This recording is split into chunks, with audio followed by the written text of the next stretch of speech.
find the team foul kind of, I guess, impact the game? Greatly, and something we need to not do on Wednesday, especially at that rate. But that's on me. I started off the game with 2 quick fouls. I got to be smarter than that, especially my experience. But another opportunity at home, and it's not the end of the world. I mean, everyone would have loved to sweep, but the opportunity to close out in front of our fans is still special. Steve thought some of the fouling related to some anxiety to finish off this series. Mm-hmm. Did you sense that all? I mean, when you're on the brink like this, how does that affect the way you play? There's definitely nerves involved, and we could have been anxious at times, including myself, with some stupid fouls, maybe some quick shots. But luckily for us, it's the first of 4, and we got a great opportunity here in a few days. What do you say to someone like Jordan, doing obviously from Silver, for you guys the past few months, and maybe have one of his first top performances on a big stage? Yeah, that's natural. I mean, as much as we would love Jordan to average 29, 30 a game, it's really, really hard, but he's still going to play with great efficiency, and he's still going to be a huge part of what we do. But we all go through it. We all go through tough shooting nights or just not feeling like ourselves. That's just a part of the playoffs, and the microscope might be a little bigger, but he's a very tough-minded young man, and he's going to bounce back Wednesday.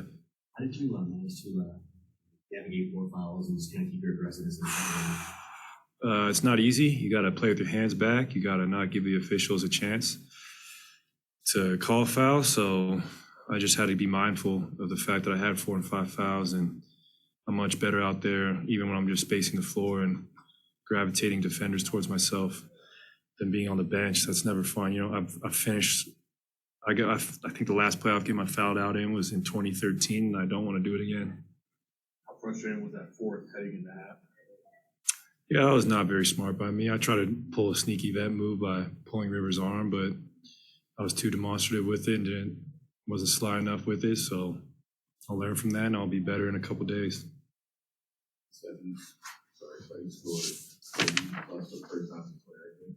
I was wondering if you took a moment during that, the crowd going crazy, you're back against the wall like you've been before. Take a moment to like appreciate that. How that Yeah, not really, because it's a big game of high stakes. But right now, I will. I mean, it's kind of like lifting the seal off the basket for me, and first time since 2019. That's really cool. I mean, still not satisfied. I need to play a more all-around game as far as sharing the ball, getting to the free throw line. But as far as seeing my shot go in and getting good looks, that's a very, very positive note for the night. Beyond the obvious issues fouling causes and sending them the line and stuff, Steve mentioned it. It also affects your offense, doesn't it? In terms of you can't get the open court, maybe you got to get the rhythm and the flow you want. How much did that sort of spill over to the other side of the game? Oh, definitely. We're the best when we're zipping the ball up and down the court. We're moving side to side, and unfortunately, the fouling and the stoppage of play tonight didn't allow us to reach our potential with that. So we'll be mindful of it Wednesday, and I'm sure we'll make the adjustment.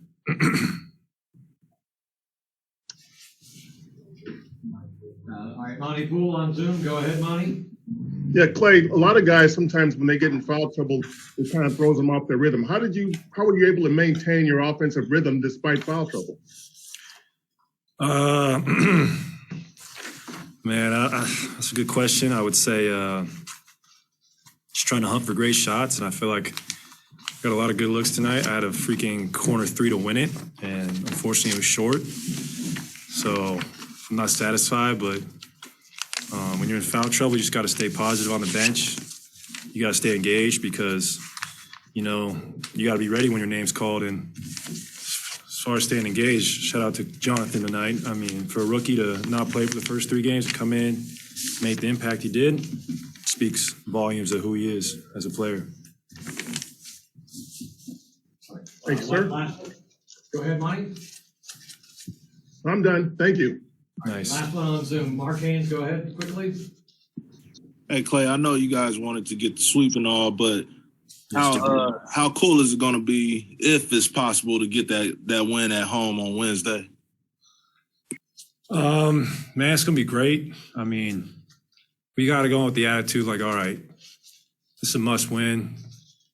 We would like to have some rest before the next series, and we would like to be able to not travel back to Denver. So we have to come in with the mindset that we have something to prove, and it's a must win because a win by them, anything's possible. So we're coming out guns blazing Wednesday. Great, thank you. Just gonna leave that there. The next.